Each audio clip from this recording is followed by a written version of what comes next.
평강의 왕이라는 제목으로 말씀을 한번 살펴봤으면 좋겠습니다. 이번 주일날도 여러분들에게 말씀을 드렸다시피 예수님께서 이곳에 이 땅에 오시는 이유가 무엇이라고 했습니까? 그 이유는 바로 그 이름에 적혀 있습니다. 그 이름의 뜻이 바로 예수님이 이 땅에 오신 이유일 것입니다. 마태복음에서는 임마누엘이라 말씀하고 계십니다. 임마누엘은 무슨 뜻입니까? 임마누엘은 하나님이 우리와 함께 하신다. 영원히 함께 하실 것에 대해서 이야기하고 계신 것이죠. 그리고 그 약속은 지금까지도 변치 않을 것이며 또한 심판 때까지 변하지 않게 될 것입니다. 아멘. 뿐만 아니라 누가복음에서는 무엇이라고 불렀습니까? 예수라 하라 라고 했습니다. 그 예수의 이름의 뜻은 무엇이라고 했습니까? 여호수아, 예호수아라고 하여서 예수님의 이름의 뜻은 여호와는 구원이시다. 아멘. 그렇습니다. 두 가지 말씀이 다 우리와 함께 하시며 또한 이 죄악된 세상을 구원하시기 위해서 예수 그리스도께서 오신 것입니다. 어디에 오셨습니까? 어디로?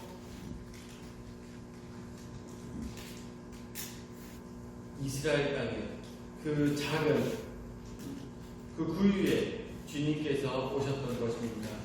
그 동네에 가봤는데 여러분들에게 말씀을 드렸었죠. 그 동네에 가봤는데 예수님께서 오셨던 그 동네에 가보니까 정말 이렇게 우리 집사님들하고 그리고 청청사님하고 같이 올라가는데 계속 쭉 올라가는 그런 한마디로 달동네였어요. 달동네에 있는 정말 어떤 조그만한 마을 구유통에서 예수님께서 태어나신 것이죠. 생각해보면은 가장 낮은 곳에서 그리고 더 낮은 곳에서 그것보다 더 낮은 곳에서 그래도 최소한 아기를 낳았을 때 평범한 사람의 아기라면 어디에서 낳았겠습니까? 방 안에서 낳았을 것입니다. 그런데 예수님께서는 그러한 것조차 그분에게 허용되지 않으신 것이었습니다. 마을 구유통에서부터 예수님은 시작을 하신 것입니다. 그렇기 때문에 저는 생각이 듭니다.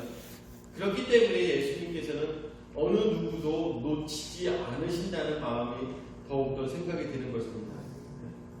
만약에 정말 좋은 왕궁에서 태어나셨다면 예수님께서 만약에 왕궁에서 태어나셨다면 왕궁에서 사는 사람보다 못한 사람의 인생은 돌아보지 못하셨을지도 모릅니다. 그렇게 생각해 볼 수 있지 않겠습니까? 그렇지만 예수님은 어디서부터 시작하신 것입니까? 마을 구유통, 그것도 달동네의 마을 구유통에서부터 시작하심으로 인하여서 그것을 가장 먼저 경비한 것은 무엇입니까? 양과 말과 당나귀 이런 것들이 먼저 예수님을 영접했던 것을 우리가 생각했을 때 얼마나 겸손한 모습으로 하나님께서 우리에게 오셨는가 생각해 볼 수가 있을 것입니다. 첫 번째로 이 예수님의 탄생에 대해서 이사야서 9장 말씀에 나오고 있는 내용을 함께 보도록 하겠습니다. 첫 번째로 기묘자라 모사라 라고 하였습니다. 기묘자라 모사라, 이 말씀은 여러분들 많이 들어보셨을 것입니다. 그런데 이 말의 뜻은 무엇일까 라고 또한 많이 생각해 보셨을 거라 생각이 드는데 이 말씀 한번 생각해 봤으면 좋겠습니다. 오늘 말씀 나오는 것처럼 6절 말씀 계속 보도록 하죠. 6절 말씀, 이사야서 9장 6절 말씀처럼 이는 한 아기가 우리에게 낳고 한 아들을 우리에게 주신 바 되었는데 그의 어깨에는 정사를 메었고 그의 이름은 기묘자라 모사라 라고 하였습니다. 정사를 메었다고 하였습니다. 큰 일을 그가 메고 있다고 하였습니다. 한 아기에게 그 일이 메어 있다고 하고 있습니다. 한 아들을 우리에게 주신 바 되었다고 했는데 그 아들은 하나님께로부터 온 아들이었습니다. 그리고 그 어깨에는 정사를 메었고 그 이름은 기묘자라 모사라가 있습니다. 그 정사를 메고 있는 자의 이름이 기묘자라 모사라라고 이야기하고 있습니다.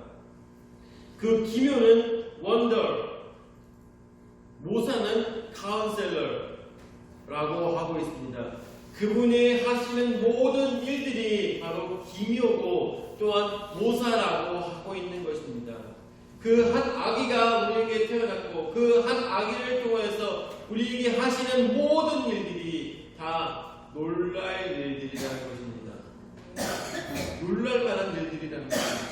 우리가 이전까지 세상에 살아가면서 보지 못했던 일들이 바로 이 한 아기를 통해서 우리에게 이루어진다는 것입니다.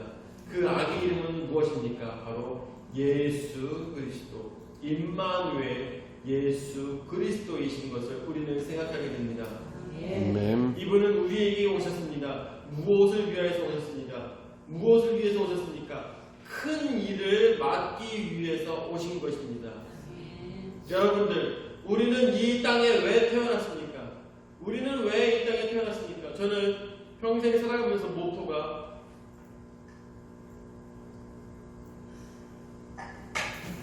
저의 삶의 모토는 언제나 재밌게 살자요. 재밌게, 즐겁게. 왜 그렇습니까? 저는 그런 생각이 들더라고요. 이 세상 살아가는 것이 하나님께서 저에게 주신 기회이고 어떤 휴가 같은 그런 느낌이 들어요. 이 세상에 살아가는 느낌이. 이 세상에 살아가는 것만큼 또한 재미있는 삶은 없을 거라고 생각이 듭니다. 힘든 일조차도, 어려운 일조차도, 그런 것조차도 다 우리의 인생에 있어서 즐거운 추억이 될 것입니다. 언제? 하늘나라에 가게 되었을 때 즐거운 추억이 될 것이에요. 지금 살아가는 어렵고 힘든 일들, 이 모든 것도 그랬었지라는 그런 생각이 들 것입니다. 그래서 저는 생각했을 때 이 세상에 살아가는 것은 어떠한 추억 만들기다라는 생각이 듭니다. 추억 만들기다. 여러분들의 삶의 생각은 어떻습니까? 삶에 대한 마음은 어떻습니까?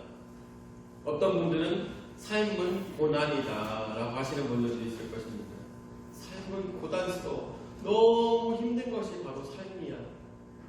어떤 사람들은 삶이라는 것은 경쟁이다라고 하시는 분들도 계실 것입니다. 사람들과 끊임없는 경쟁을 해야지만 삶을 살아가는 것이라고 이야기하는 분도 계실 것입니다. 그렇지만 우리가 천국에 간다는 것을 먼저 전제해 놨을 때 이 삶은, 우리의 인생은 바로 추억 만들기일 것입니다. 그렇겠죠? 추억 만들기.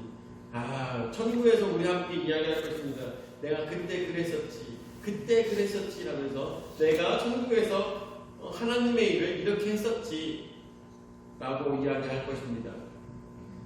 그런데 예수님께서는 이 땅에 오신 이유가 무엇입니까? 예수님의 모토는 무엇이었을까요?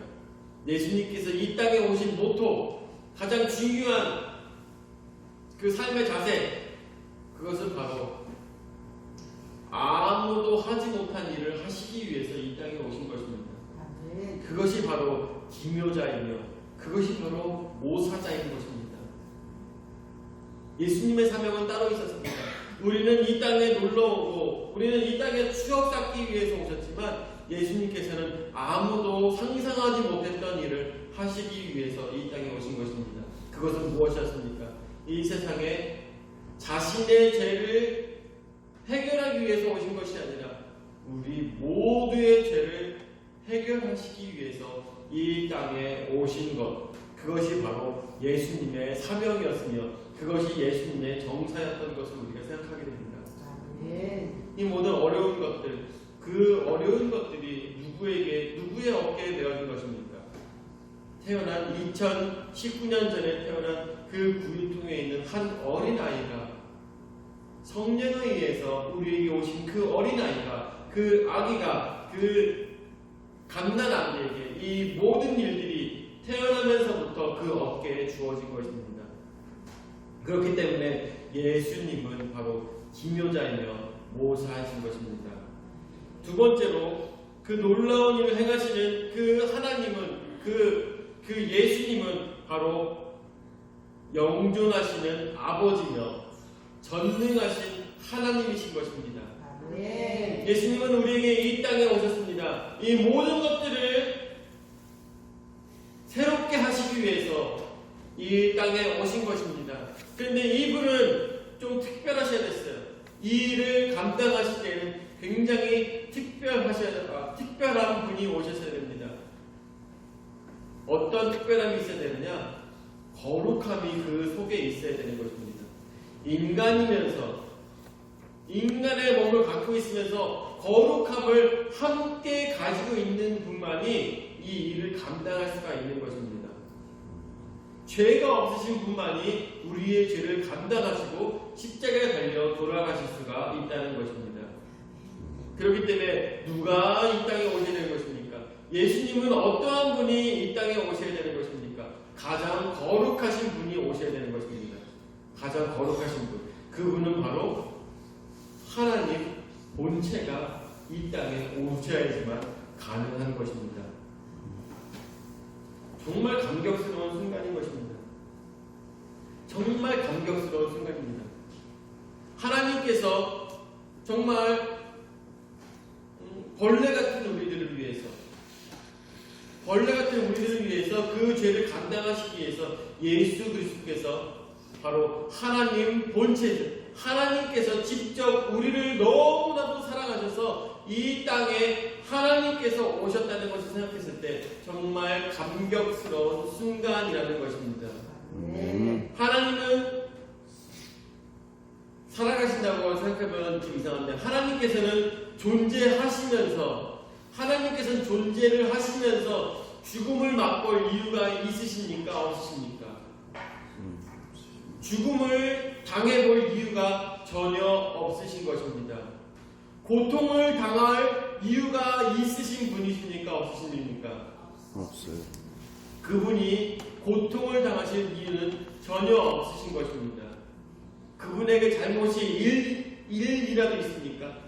그분에게 있어서 잘못이라면 아무것도 없죠. 근데 저는 생각했을 때 일이 하나 있어요. 그분이 잘못하신 것 하나. 하나님께서 잘못하신 것 하나. 뭐냐면 인간을 너무 사랑하신 것이. 죄악된 인간을 너무나도 사랑하신 것. 그것 하나 때문에 영존하시는 아버지께서 전능하신 하나님께서 우리를 위해서 그 죽음을 맛볼 수밖에 없었다는 것입니다. 그 이유는 무엇입니까? 7절 말씀을 보시죠. 7절 말씀. 그 이유는 너무나도 확실한 것인데 지금 이후로 영원히 정의와 공의로 그것을 보존하실 것이다. 만군의 여호와의 열심히 이를 이루시리라. 아멘. 무엇으로 이루신다고 하십니까? 열심으로 이루신다는 것입니다. 하나님의 열심으로 우리를 정의와 공의로 세우신다는 것입니다. 어떠한 자들을 세우시는 것입니까? 다윗의 왕자와 그의 나라에 군림하여 그 나라를 굳게 세우고 라고 하고 있습니다. 여러분들, 다윗의 왕위를 가진 분이 누구라고 했습니까? 바로 예수 그리스도라고 했죠. 예수 그리스도를 따르는 자들, 모든 자들을 위하여서 그 나라에 군림하며 그 나라에 거하는 모든 자들에게 정의와 공의로 모든 것을 보존하실 그 일, 그것이 어떻게 해서 가능하다고 하십니까? 바로 여호와의 열심으로 이것을 주님께서 이루어 주신다는 것입니다. 오늘 우리에게 오신 예수 그리스도는 바로 하나님의 열심의 본체인 것을 우리가 생각해 볼 수가 있습니다. 하나님께서는요, 아직도 우리를 포기하지 않으실 것입니다. 하나님께서는 아직도 우리를 사랑하시는 것입니다.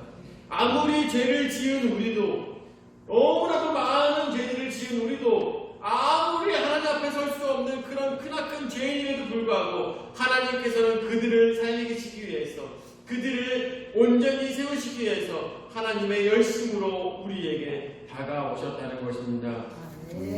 그러므로 인해서 세 번째, 평강의 왕이라. 아멘. 평강의 왕이십니다. 여기 폰트가 잘 나오고 있는데 샬롬이라는 평강의 왕입니다. 샬롬. 우리 함께 다 같이 해볼까요? 샬롬. 시작. 샬롬. 평강의 왕으로 우리에게 오셨습니다. 세상의 모든 역사들 우리가 돌아봤을 때 어떠한 역사입니까? 전쟁의 역사입니다. 서로가 미워하는 역사입니다. 서로가 경쟁하는 역사입니다. 평화의 시대가 언제 올 수 있을까? 어느 누구도 생각할 수 없는 이 땅 위에 주님께서는 무엇으로 오셨습니까? 평강의 왕으로 우리에게 오셨다는 것입니다. 이 평강의 왕으로 오셨다는 것은 인간의 모든 문제를 다 해결하시기 위해서 오셨다는 것입니다. 저 이번에 우리 정윤수 목사님 6개월에 한 번씩 편지를 보내주시잖아요. 편지를 받아봤어요. 그래서 쭉 읽어보면서 너무나도 속상하더라고요. 너무 속상해요. 우리 정윤수 목사님 교회 올리브 교회에 성도들이 얼마나 있을까요? 10명이나 되려나 모르겠어요. 10명이나 되려나 모르겠어요. 근데 그렇게 얼마 없는 중에서도 한 분께서 이제 신앙생활을 잘 하시다가 이 교회는 정치 색깔이 나와 맞지 않는다면서 교회를 떠나셨대요. 그러면서 하시는 말씀이 얼마 없는 성도 중에 이런 문제로 떠나시니까 그 마음이 너무 문드러지더라는 거예요. 너무 속상하다는 거예요. 그렇죠. 우리 교회가 이 한국교회가 저는 그런 생각인데 한국교회가 정치라는 이념이 이 교회에 들어오게 되면서 정치 싸움이 되면서 교회가 분열되고 있죠. 저는 이것은 봤을 때 사단의 일이라고 생각합니다. 사단의 일이라고 생각합니다. 요번에 지금 사람들이 이야기하고 있는 것들이 어떤 이야기를 하냐면 이 정강원 목사님을 통해서 보게 되는 교회를 보게 되는 것이죠. 정강원 목사님을 통하여서 교회를 보게 되면서 사람들이 하는 수근수근하는 얘기가 저럴 것 같으면 오히려 신천지가 낫지 않냐라는 얘기를 하더라고요. 근데 아니나 다를까 신천지는 또 이것을 가지고 자신들을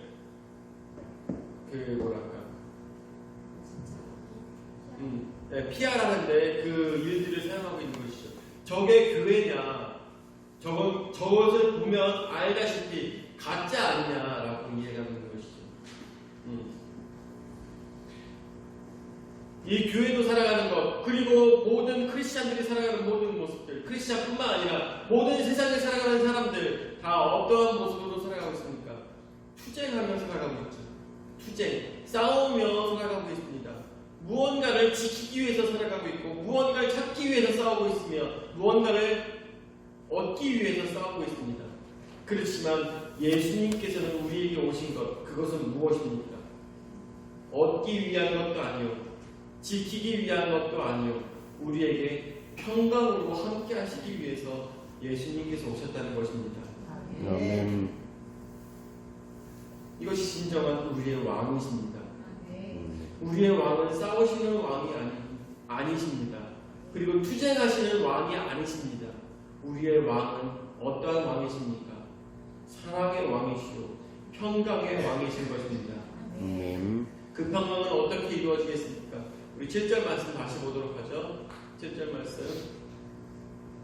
그 정사와 평강의 거함이 문림하며 또 다윗의 왕자와 그의 나라에 군림하여 그 나라를 굳게 세우고 지금 이후로 영원히 정의와 공의로 그것을 보존하실 것이다.